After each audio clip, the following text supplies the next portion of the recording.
आपण बघत आहात आवाज कसमादेचा. श्री गोकुळ बबन गीते.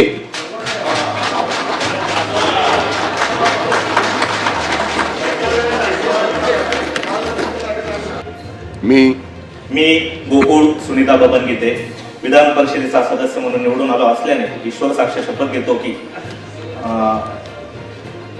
की गांभीर्यपूर्वक प्रतिज्ञा करतो की कायद्याद्वारे स्थापित झालेल्या अशा भारताच्या संविधानाबद्दल मी खरी श्रद्धा व निष्ठा बाळगेन, भारताची सार्वभौमता व एकात्मता उन्नत राखीन आणि आता जे कर्तव्य मी हाती घेणार आहे ते निष्ठापूर्वक पार पाडीन. जय हिंद, जय महाराष्ट्र, जय शिवराय.